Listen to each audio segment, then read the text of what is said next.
হাজির হয়েছি। বিরাজমান বিভিন্ন অনিয়ম, দুর্নীতি, নিবর্তনমূলক কার্যক্রমের ফলে সদ্য সংগঠিত ছাত্র জনতার যে বৈষম্য বিরোধী আন্দোলন, তার মাধ্যমে অভূতপূর্ব গণদাবি প্রতিষ্ঠা লাভ করেছে। আমরা এখন এক নতুন বাংলাদেশ গড়ার প্রত্যয় নিয়ে যাত্রা শুরু করেছি। এই আন্দোলনে ছাত্র, সাধারণ মানুষ, পুলিশ সহ অনেকে শহীদ হয়েছে। আমি প্রত্যেক বিদেহী আত্মার মাগফিরাত কামনা করছি।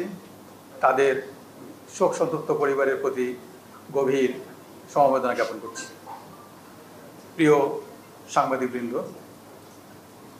বাংলাদেশ পুলিশ দেশ ও জনগণের কল্যাণে নিয়োজিত একটি ঐতিহ্যবাহী, পেশাদার এবং সেবাধর্মী প্রতিষ্ঠান। দেশের যে কোনো প্রয়োজনে, যে কোনো সংকটময় মুহূর্তে এই বাহিনী সবসময় সর্বোচ্চ আন্তরিকতা ও নিষ্ঠার সাথে এবং পেশাদারিত্বের সঙ্গে দায়িত্ব পালন করে আসছে। বর্তমান বৈষম্য বিরোধী যৌক্তিক যে আন্দোলন, সেই আন্দোলন আমাদের বিভিন্ন অপারেশন ইউনিটে দায়িত্বপ্রাপ্ত কর্মকর্তাগণ দেশবাসীর প্রত্যাশা অনুযায়ী দায়িত্ব পালন করতে পারেননি, যা আমরা স্বীকার করছি। এজন্য বাংলাদেশ পুলিশের পক্ষ থেকে আমি পুলিশ প্রধান হিসেবে আন্তরিকভাবে দুঃখ প্রকাশ করছি। আমরা এখন থেকে, আমি নিশ্চিত করতে পারি, নিশ্চিত করে আপনাদের বলতে চাই, আপনাদের মাধ্যমে দেশবাসীকে বলতে চাই, আমাদের উপর অর্পিত আইনি সকল দায়িত্ব পালনে আমরা দৃঢ়ভাবে অঙ্গীকারবদ্ধ থাকব।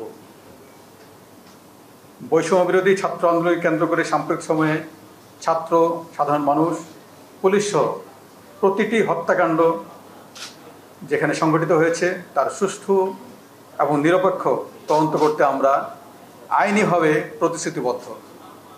দেশের শান্তি শৃঙ্খলা এবং স্থিতি ফিরিয়ে আনতে আমরা যা যা করণীয় সর্বাত্মকভাবে সকল সদস্য মিলে সেটি করব।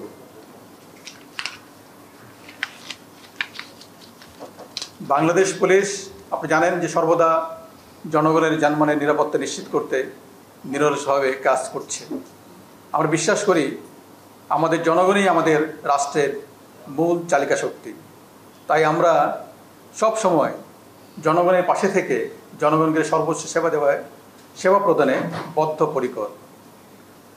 আমি আজকে উপস্থিত সাংবাদিক ভাইদের কাছে অনুরোধ করছি, আপনাদের সুচিন্তিত মতামতকে অগ্রাধিকার দিয়ে একটি দক্ষ, জনবান্ধব এবং প্রযুক্তি নির্ভর, আধুনিক ও জবাবদিহিমূলক পেশাদার পুলিশ গঠনের এবং পুলিশ সংস্কারের ব্যবস্থা আমরা অচিরেই, ইতিমধ্যে কার্যক্রম শুরু হয়েছে, আমরা গ্রহণ করেছি এবং এটিকে বেগবান করার মাধ্যমে এই পুলিশ যাতে আরও বেশি জনবান্ধব হতে পারে সেই ব্যবস্থা কিন্তু আমরা নিব। পারস্পরিক সৌহার্দ্য, সম্প্রীতি, ভ্রাতৃত্ববোধ এবং মানুষের প্রতি মমত্ববোধে উজ্জীবিত হয়ে আমরা নিজেদের মধ্যে সমন্বয়ের মাধ্যমে এবং সমাজের যত স্টেক হোল্ডার আছে তাদের সঙ্গে সমন্বয়ের মাধ্যমে আমরা সকলে একযোগে কাজ করে উন্নয়ন ও সমৃদ্ধি পথে এগিয়ে যাব ইনশাল্লাহ। প্রিয় সাংবাদিকবৃন্দ, আমাদের কতিপয় উচ্চাভিলাষী, অপেশাদার কর্মকর্তার কারণে এবং কর্মকৌশল প্রণয়নে বল প্রয়োগের যে, আপনি জানেন যে স্বীকৃত নীতিমালা রয়েছে, ইউজ অফ ফোর্স, যেখানে মানবাধিকারকে সর্বোচ্চ প্রাধান্য দেওয়া হয়, সেই নীতিমালা অনুসরণ না করা এবং কোনো কোনো ক্ষেত্রে মানবাধিকার লঙ্ঘন করা এবং নেতৃত্বের কর্মকৌশল গ্রহণে ব্যর্থতার কারণে আমাদের অনেক সহকর্মী আহত হয়েছেন, এমনকি অনেকে নিহত হয়েছেন, নিগৃহীত হয়েছেন। এই সন্ধিক্ষণে আমি সকল পুলিশ সদস্যকে আন্তরিকভাবে আহ্বান জানাই, আপনারা দেশ ও জাতির প্রয়োজনে শৃঙ্খলা বাহিনীর সদস্য হিসেবে নিজ নিজ দায়িত্ব পালনে আত্মনিয়োগ করুন। আপনাদের জীবনমানের উন্নয়ন এবং সার্বিক কল্যাণ নিশ্চিতকরণে আমরা সকল ধরনের ব্যবস্থা গ্রহণ করব ইনশাআল্লাহ। প্রিয় সাংবাদিকবৃন্দ, দেশের এই নব অধ্যায়ের সূচনা লগ্নে বৈষম্য বিরোধী ছাত্র আন্দোলনের নেতৃবৃন্দ, দেশপ্রেমিক সশস্ত্র বাহিনী, রাজনৈতিক নেতৃবৃন্দ গণমাধ্যম, সুশীল সমাজ এবং দেশের সম্মানিত সকল নাগরিককে এবং অবশ্যই দেশের আপনাদের মতো দেশপ্রেমিক মিডিয়াকে তাদের আন্তরিক ভূমিকার জন্য বিশেষভাবে ধন্যবাদ জানাই। আমি বাংলাদেশ পুলিশের আইজিপি হিসেবে আমাদের পেশাগত দায়িত্ব পালনে সকলের আন্তরিক সহযোগিতা কামনা করছি। সকলের সম্মিলিত প্রচেষ্টায় আমরা একটি সুখী, সমৃদ্ধ, শান্তিপূর্ণ এবং নিরাপদ বাংলাদেশ গড়ে তুলব ইনশাআল্লাহ। প্রিয় সাংবাদিক ভাই এবং বোনেরা, আমি আপনাদের মাধ্যমে সকল স্তরের পুলিশ সদস্যদের প্রতি ইতিমধ্যে কিছু নির্দেশনা প্রদান করেছি। তাদেরকে যারা সারা বাংলাদেশ জুড়ে বিভিন্ন ইউনিটে কর্মরত রয়েছে, এই নির্দেশনা আপনাদের মাধ্যমে আবারও ব্যাপক প্রচারের অনুরোধ জানাচ্ছি। যেমন আমাদের Rajarbagh police lines, public order management, POM, APBNs headquarter সহ অন্যান্য এপিবিএনস কার্যালয় সমূহ, সকল মেট্রোপলিটন এবং জেলা পুলিশ লাইন সহ সকল স্পেশালাইজড পুলিশ ইউনিটের সব অফিসার এবং ফোর্সকে আমরা ইতিমধ্যে নির্দেশনা দিয়েছি।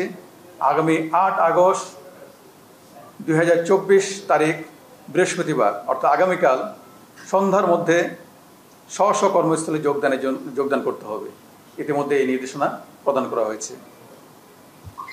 মেট্রোপলিটন পুলিশ কমিশনার এবং জেলার পুলিশ সুপারগণ স্ব অধিক্ষেত্রের থানা এলাকায় জ্যেষ্ঠ নাগরিক, পেশাজীবী, ছাত্র প্রতিনিধি, রাজনৈতিক ও গণমাধ্যম ব্যক্তিবর্গের সমন্বয়ে নাগরিক নিরাপত্তা কমিটি গঠন করবেন। আমরা জনসাধারণের প্রতি আহ্বান জানাচ্ছি, বর্ণিত কমিটি থানা এবং থানা এলাকার নিরাপত্তা বিধানে আপৎকালীন সহায়ক ভূমিকা রাখবে এবং পরবর্তীতে এর চূড়ান্ত রূপরেখা আমরা প্রণয়ন করে সার্কুলেট করব। আগামী 24 ঘন্টার মধ্যে সকল মেট্রোপলিটন, জেলা, নৌ, রেলওয়ে পুলিশ, হাইওয়ে পুলিশ এবং হাইওয়ে পুলিশের সকল থানা এদের অফিসার এবং ফোর্স স্ব পুলিশ লাইন্সে যোগদানের জন্য ইতিমধ্যে নির্দেশনা প্রদান করা হয়েছে। আমি আপনাদের মাধ্যমে সেই নির্দেশনাটা তাদের মাধ্যমে যেন আপনাদের মিডিয়ার মাধ্যমে যায় সেই ব্যাপারে ব্যবস্থা গ্রহণের জন্য অনুরোধ জানাচ্ছি। আমি পুলিশ বাহিনীর শৃঙ্খলা বজায় রাখার স্বার্থে সকল স্তরের সহকর্মীকে সামাজিক মাধ্যমে কোনো প্রকার ব্যক্তিগত অথবা পুলিশ অ্যাসোসিয়েশনের নামে ব্যাচ হিসাবে বা অন্য কোনোভাবে কোনো ধরনের দাবি, মন্তব্য, প্রত্যুত্তর ইত্যাদি প্রদান করা থেকে বিরত থাকার জন্য অনুরোধ করছি, যেটি আমাদের শৃঙ্খলা বজায় রাখার স্বার্থে অত্যন্ত জরুরি। প্রিয় সাংবাদিকবৃন্দ, বাংলাদেশ পুলিশের সকল উদ্যোগ ও কার্যক্রমে আমরা সবসময় আপনাদের সার্বিক সহযোগিতা পেয়ে আসছি। আগামীতেও আমরা আশা করি এই ধারা অব্যাহত থাকবে। আজকের এই প্রেস ব্রিফিংয়ে আপনাদের মূল্যবান সময় প্রদান করার জন্য সকলকে আমি আবারও আন্তরিক ধন্যবাদ জানাচ্ছি। আমি আরেকটি কথা পুনরুক্ত করতে চাই, আমরা বর্তমান পরিস্থিতি যথাযথ মূল্যায়ন করে জননিরাপত্তাকে প্রাধান্য দিয়ে জনশৃঙ্খলা ফিরিয়ে আনার জন্য সর্বাত্মক প্রচেষ্টা গ্রহণ করেছি এবং সে লক্ষ্যে সকলে মিলে কাজ করছি। এ কারণে আমি আজকে কোনো প্রশ্ন বা মন্তব্য না নিয়ে সকলকে আবারও ধন্যবাদ জানিয়ে প্রেস ব্রিফিং শেষ করছি।